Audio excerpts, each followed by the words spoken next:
Hey guys, welcome back to my channel. Thank you for checking out this video today. I know it's already February by the time this video is posted. It's a little late already to be posting a 2021 goals video. However, better late than never, I think, and I want to be accountable this year and share my goals with my audience so that you guys can, of course, hold me accountable as the year goes on and as we review at the end of the year. I love the idea of making my goals very public so that I have a little bit more of a pressure to perform and to achieve these goals because I don't want to make a review video next year not coming in close, right?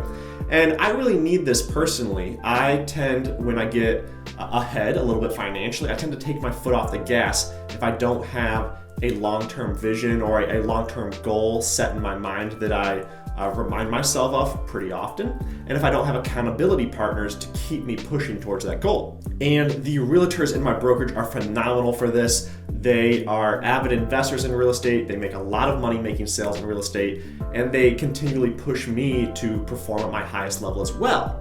However, I also wanted to put this video in front of all of you so that hopefully it encourages you all to make a list of your goals this year, whether financial or otherwise, and adhere to them.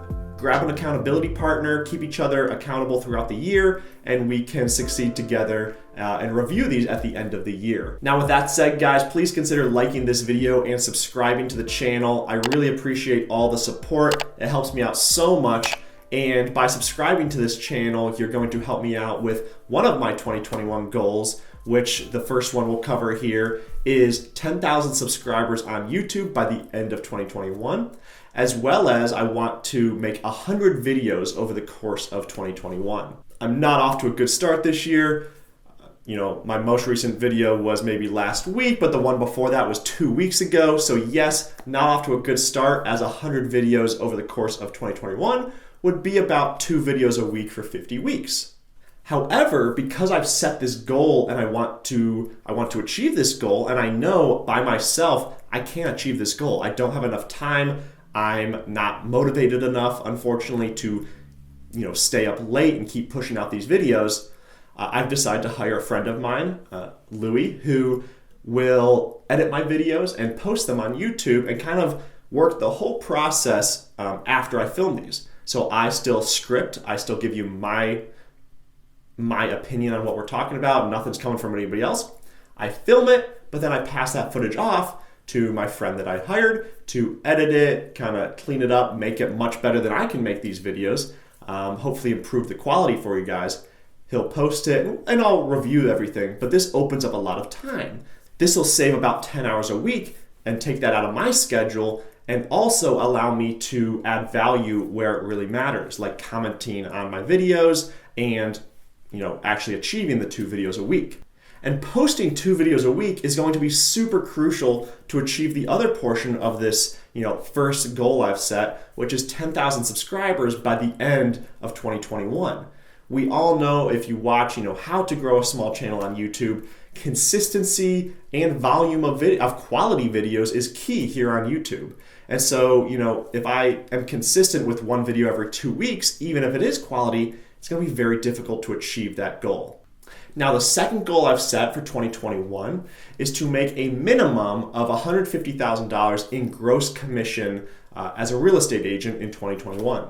Now, many of my listing leads where I help people sell their home actually come from the largest wholesaler in Columbus that I formed a partnership with, where they have a great system of cold calling people and helping these homeowners sell their home quickly or for cash, or homes that would not sell on market because they're really beat up, they can't be traditionally financed, or they just need a quick close. But out of the people they call, a lot of them want to get top dollar for the home, and they don't really care how long it takes or the process. They want to list on market. And so those leads come my way.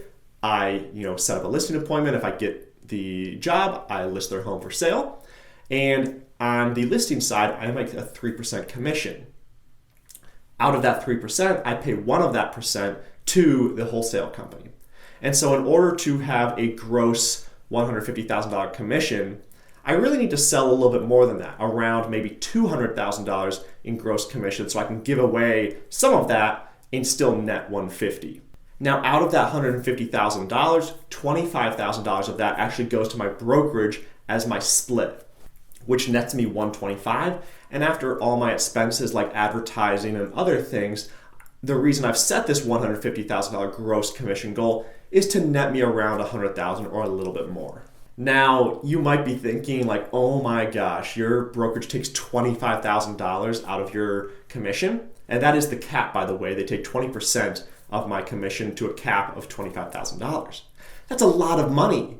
For those of you that are in real estate sales or thinking about getting into it, you might be thinking, Reese, why don't you just go to a brokerage that takes a flat fee, like a flat $200 fee per month or $250 per month, something that all said and done, you'd spend maybe $3,000 a year on brokerage fees. And this is a really, really good question, especially for those of you out there that are looking to join a brokerage, getting your license right now and looking to go into real estate sales. And so I want to take just a second to cover why I stay with this brokerage when they take a lot of money. Now, my brokerage, they pay for the office, they pay the salary of 2 virtual assistants, and these virtual assistants, they're online 17 hours a day, 7 days a week. So technically there's actually 4 virtual assistants, but they're online 2 at a time, 17 hours a day, 7 days a week. That alone is a lot of money. These virtual assistants, they handle a lot of things we do in the brokerage. We've automated things very, very well, which makes me competitive as an agent, submitting offers very quickly, handling a lot of the administrative tasks that as a small agent, I can't afford to hire someone myself, but because there's volume, there's many people in the brokerage, we can share that cost over many agents, helps out tremendously. They also pay for software subscriptions like Folio to track timelines, Dotloop for contract signatures, my CRM, which is very crucial as well. Ylopo, which is the website that I have. It's still in development right now, but it's a very robust website that's meant to nurture leads for us. That alone is $1,000 a month. And if I were to pay all of this myself, even with just a VA working, say, 8 hours a day, that would be $26,000 right there in annual costs for me. And that's not even speaking on any other benefit of being in a brokerage with like-minded people. These people that work at my brokerage, there's about 10 of us that are licensed and probably another 10 that are unlicensed. They all have the same goal of making a lot of money, helping clients buy and sell homes, but also buying investment property. The amount of leads that come through the office as off-market leads is just phenomenal. By working at this brokerage, we have agents cold calling all the time. Tomorrow, which is going to be a Sunday as I'm filming this video, I'm going to see a 12-unit apartment building that I would not have access to if one of the agents in my brokerage didn't find that lead. So it's super valuable, even aside from the cost that the brokerage pays for me. It's super valuable by having these other resources. Now, in addition, I also pay money for Zillow ads every month. I pay $500.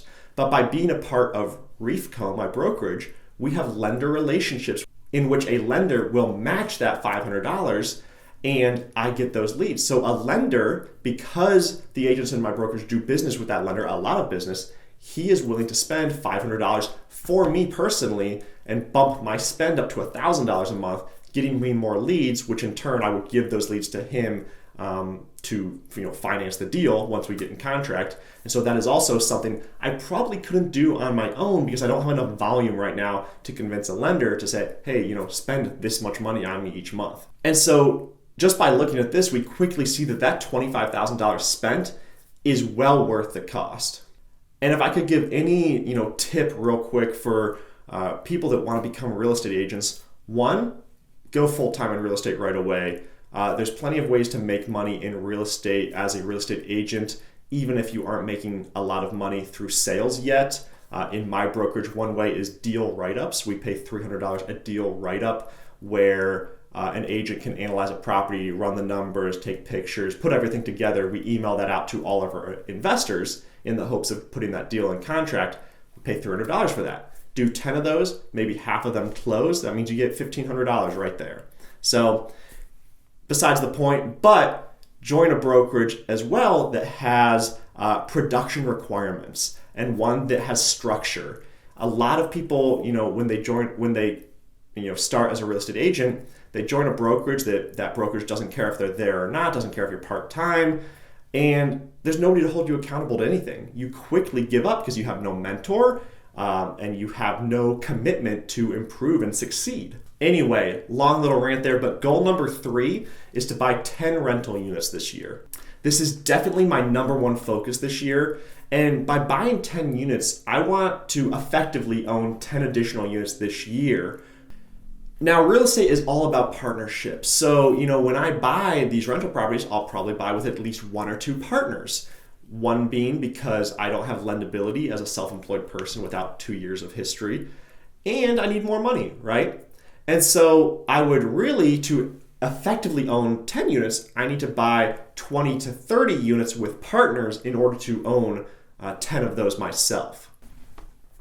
Buying rental property will always remain my number one financial goal because it aligns so closely with my lifelong financial goal, which is financial freedom, and not just financial freedom, but financial freedom at a high level, a lot of wealth. Real estate sales is really like a 5-year goal for me. I'm using real estate sales to make additional money to grow my rental business much quicker. Velocity of money is a problem with real estate. I can only buy, renovate, refinance so frequently. And so I do sales to help push some more money into the business to grow quicker. However, what I hate about real estate sales is unless I build a team, which is a goal of mine, unless I build a team, when I stop working, the money stops coming in. With rental property, if I don't want to do anything, I can hire a property management company or hire, one person to manage the properties for me, and then hardly think about them again. If I stop working, the rental properties keep producing income. And in addition to that income, the appreciation and principal pay down just increase your net worth substantially over time. Now, my 4th and final goal is to plan the opening of a bar. Now, this one is a little bit of a stretch, but opening a bar has always been a goal of mine. Now, eventually I'd like to open a few with multiple different themes, like a speakeasy, a rooftop bar, an Irish pub, a bathhouse of sorts, kind of like a pool bar, a few different ones. Now, the first one would probably be a speakeasy where I could buy a mixed-use building with, apartments up top, ground floor retail, and then hopefully it would have a basement. If it didn't and the numbers worked, I'd do a dig-out addition where you dig out the foundation about 10 feet or so and make a basement there. And the speakeasy would be in the basement. Retail would be in the middle to kind of separate the bar from the residence. And then obviously the residence up top. And so my goal for this year is to plan that idea. I realize that if I kind of push it out and never really plan it, it's never going to happen. And so this plan would be, the design of the bar. How big do I want it to be? How many people can fit in this bar? What will the cost be of all of this build out? Who will manage it day to day? Do I need to bring on like a bar operator to manage this? Because I don't want to be involved day to day. I'll quickly hate that. And so there's a lot to figure out before you even get to opening a bar. And I want this done right. I don't want this to be some kind of low budget, cheesy speakeasy. I want it done right. I want it to look good. I want it to be a representation of who I am. And so I want to make sure I plan accordingly. And now I hope to open this bar in maybe 2 to 3 years. And so the goal would be for this year to plan everything out and then, maybe even acquire the building this year if I can find something that works in the right location. However, if not, that could be in early year 2, and the build out would happen in year 2 and maybe open in year 3. And so guys, these are my top 4 financial goals. I do have a couple goals that are not really financial related, but I'll go ahead and keep those offline here since this is a financial channel. I want to kind of keep it around that. So guys, thank you so much for watching this video today. I hope you enjoyed this style. I hope you enjoyed the video. Go ahead and like and subscribe if you haven't already. If you did and you want to see more content from me, I will be posting 2 videos a week now that I have some help from my buddy editing and posting. So expect that from me. And guys, I encourage you to write down your goals for 2021. Find yourself an accountability partner to keep you on track. And I look forward to reviewing these goals at the end of 2021 and seeing if I achieved them and seeing how I can improve moving forward into year 2022 and beyond. So guys, Thank you so much. Really appreciate all your support. I'll see you in the next video. Bye.